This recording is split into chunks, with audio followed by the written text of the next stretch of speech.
Guess what happened to me recently? So I'm in the gym and I'm talking to one of my friends, right? I go up to him. He looks a bit different. He's a very, very athletic guy. He normally has like a six pack. He's shredded. He's bigger than me. But this time when I approach him, he kind of looks a little bit bigger. He looks a bit tubbier, especially around the stomach. And I go up to him and he mentions that he's on a bulk. And so I kind of ask him about his goals, what he's eating, etc. Because we're both interested in weightlifting and bulking and stuff like that. And he's just like, yeah, I kind of just eat whatever. It's a dirty bulk. I just want to gain a bunch of weight. I'm like, okay, but I mean, you're not worried about like body fat or whatever. He's like, well, I wasn't, but now I kind of am. And he kind of gestures to his stomach, and he's like, because I saw him with a six pack like probably a month prior, maybe a month and a half. And he's like, I've put on a lot of weight in the stomach area, and I don't know how much muscle I've put on. And I remember saying something to the effect of like, well, yeah, bulking is great. It's good that you gain weight. Because he did gain a good amount of weight. But you're just going to lose the fat when you cut. He was like, yeah, I know, it sucks. I thought I would gain more muscle from this. Because he had gained, I think it was around 20 pounds, right? Maybe less, actually. I might be exaggerating. Maybe closer to 10. But when you look at him, you're like, oh, I know where that 10 went. He has a lot of muscle on him. But the 10 that he gained went straight to his stomach. So where do you think it's going to cut from first? If you don't know what dirty bulking is basically eating a bunch of food, no matter the quality, in order to gain weight during a bulking season. So that's donuts, milkshakes, junk food from fast food places, basically anything you can get your hands on and consume. Doesn't matter if it's healthy foods or trash foods. The trash foods are more convenient, so oftentimes dirty bulking is pizzas and not healthy foods, but they have a ton of calories in them. Some people enjoy doing it, but I'm here to tell you that it is the worst thing that you could possibly do when you're trying to bulk and gain muscle. I just want to go over the downsides in this video and why you should avoid it at all costs. There is a better way. First of all, I want to talk about the excess fat gain. So during dirty bulking, you might gain some muscle. But what you have to understand is, what these people won't tell you is, a large portion of dirty bulking weight is just going to be excess fat. And if you're going for an aesthetic physique, body fat percentage is what you want to lower, right? So while it sounds good, it sounds like the easy, convenient way to gain weight, you'll have to cut harder when you get done with your bulk. You'll look kind of like the opposite of what you want to look like, even though you weigh more. And then, of course, once you cut, it's like, well, I didn't put on that much muscle. I put on a little bit more, but like I got to cut all this fat off. Then there are the health risks. If you're eating all of that processed food, do you really think that that's good for you? That kind of stuff has lots of bad sugars, lots of weird chemicals in it. It's got seed oils in it, like all this kind of weird stuff. There's a difference between the healthy foods that you put in your body that support your synthesis of food into muscle mass and energy versus just putting food in your body, right? If you're any sort of bodybuilder, like, you should be smart enough, you should be intelligent enough to know the difference. Do you want cardiovascular disease? Because those exact foods that you are eating as a gym rat, as you're supposed to be the pinnacle of like health and body, those exact foods that you are eating causes many Americans, possibly most, to have cardiovascular issues. It's not good for you. By the way, I explain bulking and healthy bulking, the correct way to bulk, all in my full program. It's going to be the first link in the description. You can just go and click the link and check out the page and sort of see what that's about. If you're curious, if you like to invest in yourself and you're interested in building an aesthetic physique, there's absolutely no cost to go and read the stuff and watch the video and see if it's for you. And if it's not for you, you can obviously just close the tab and come back and watch the rest of this. But I think you'll benefit a lot just from checking that out. I cover that. I cover a lot of stuff in my full program. I can't possibly put all that information into any one of these videos. It's all of my lifter knowledge. So again, you'll benefit just from checking it out and then coming back here if it doesn't seem like it's for you today. Another point, possibly the most important one, is the poor nutritional quality of the food. If you are a novice lifter, you look at calories, right? But here's what you don't understand. Calories are not necessarily the best form of measurement. There are different types of calories. The calories in a soda are different than the calories in a steak. Obviously, you understand this. I understand this. Those foods that dirty bulkers consume do not have good nutritional quality. Basically, you think you're getting a surplus of nutrition because more food. So more food equals more nutrition. But that just isn't true. When you eat those kind of foods, even foods that, by the way, seem like they have, the macronutrients, carbs, fats, proteins, right? All right, well, if I get a burger, it's going to be carbs for the buns and protein for the burger, right? Not necessarily, because you can't ignore all of the important micronutrients, which are kind of like the other nutrients that the body survives off of, in your diet. We human beings were meant to eat a diverse range of things, a diverse range of organic and natural things.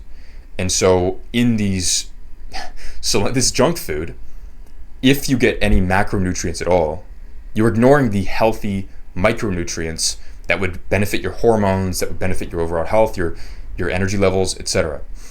So this can lead to deficiencies, very, very common in people that eat a lot of junk food and not a lot of healthy food. It can lead to poor digestion, which you don't want if you're trying to bulk, and negative impacts on your overall health and recovery. Does it sound like something you want, right? Sluggishness and poor performance are common with this kind of food because you're basically nuking your hormones. It could even disrupt sleep. So it's like these kind of foods are not even sort of a net zero effect for bulking, right? It's kind of not even like, oh, there aren't these benefits. This is like a negative effect. Recovery is extremely important for weightlifting. So if you want to nuke recovery in the pursuit of becoming stronger and gaining weight and being more jacked, how does that work out? Doesn't that sound kind of contradictory? But here is the, no pun intended, icing on the cake. And that is that there are no performance benefits in studies that have been done on dirty bulking. None. The evidence that performance increases is shaky at best. You gain weight, sure. But what's important here? How much you weigh, the number you have when you step on the scale, or how much you actually lift? Why do we try and gain weight in the first place? To lift more, right? Obviously. According to studies, according to actual science, there's no benefit to dirty bulking whatsoever. Isn't that wild? And yet it's still something that people follow. A lot of people that follow this thing, a lot of people that jump on the dirty bulking wagon, do it because they're frustrated or they don't know any better, right? It's either the person that's like, oh, I'm just going to dirty bulk because I don't have the time to clean bulk. Or it's the person that's like, I can't gain any weight no matter what I try. I need to dirty bulk to gain weight. Careful what you jump into. And apparently, as an additional kicker, there are mental health issues involved with dirty bulking. If you're eating all of that trash food, this can lead to increased incidents of depression, negative body image. I mean, obviously negative body image. Remember the story from the beginning when my friend he had a six-pack. Now he doesn't because he dirty bulked. You got to think about what all that trash food is doing to your hormones. Your mental health's going to be like, I don't like all this shit you're putting in my body, so I'm going to make you feel bad. So, I mean, obviously your mental health is going to get worse as you eat those trash foods. Basically, to sum it up, why you should not dirty bulk.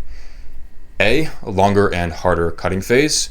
B, it hinders the aesthetic physique because it increases your body fat. So it's completely counterproductive to what we're trying to do, which is very stupid. We don't do counterproductive things on this channel. And 3, it's an increased risk of health problems, both mental and physical and hormonal. So avoid. One last kind of personal note that isn't in my script. I used to dirty bulk because I thought I didn't have time, because I thought it was easier. Okay? When I started clean bulking, because I soon realized, okay, dirty bulking is not working that much. I wasn't really tracking. I was just eating as much as I could. I wasn't performing better, kind of like how, the the downsides report. I wasn't performing better. I didn't weigh that much more. My body fat also increased. So I looked worse. I looked worse. I didn't perform any better. I thought I didn't have any time. When I started clean bulking, it got 100% easier. And I'm serious about that. Most people start dirty bulking because it's more convenient. It was more convenient for me to clean bulk. All I did, and you can do this too, was went to ChatGPT. I asked it for a 3-day meal plan that I would repeat every 3 days of meals that I could prepare in 15 minutes or less that would meet my protein, carb, and fat goals for the day and were made up of whole foods. And then I just wrote that down and I followed it. And then I tracked my calories every single day. So I have this app called MyFitnessPal. It's a very popular one. And I can just log all of my foods. And that helped a ton. That was the first time that I had gained any weight through bulking in, I think I had like a 6 or 4 month plateau, which is crazy, right? When I stopped dirty bulking, the convenient thing, the easy thing, and I started clean bulking, I gained weight, I lost body fat, and my performance increased in the gym. And guess what? It was easy as fuck. Basically, through meal prepping and pre-cooking a bunch of ingredients and then combining them randomly, or through learning how to cook these things quickly, right? I mean, you kind of only need like a pot and some water for some rice and then a pan to sort of fry everything together. It was more convenient for me because I knew what I was going to eat every single day. I didn't have to guess. I didn't have to try to fit in little snacks and stuff like that. I gained weight better. My performance increased. So I really want you to kind of, and I didn't have to have this sort of like choice paralysis with meals. Like I knew what I was going to eat every single day because I had that 3-day plan that I would just repeat. I was just like, I already know what I'm going to eat. I don't have to stress about it. So stress lowered, results were increased, convenience was way easier. It took me like 15 minutes, 10 minutes to cook all the meals. They were easily over 1,000 calories per meal. It was great. Okay, so I really kind of want to change your perception here from clean bulking hard, dirty bulking easy and convenient, to dirty bulking harder, unreliable, does not increase performance, doesn't really work, to clean bulking easy, convenient, you have a plan, you know what you're doing. Okay, so I really want to encourage you to write out a plan, go to ChatGPT, chat.com, ask it for that, write down the results, perhaps in your iPhone, and then follow it. So if you got any value from this video, there's one thing you can do which is a win-win for both of us, which is to scroll down and click the subscribe button. I win because I get a new subscriber, and you win because anytime I have a new insight, I learn something new, or I try something new, I can record and put out a video and give you direct value on your weightlifting journey. Thank you so much for watching, and have an amazing day.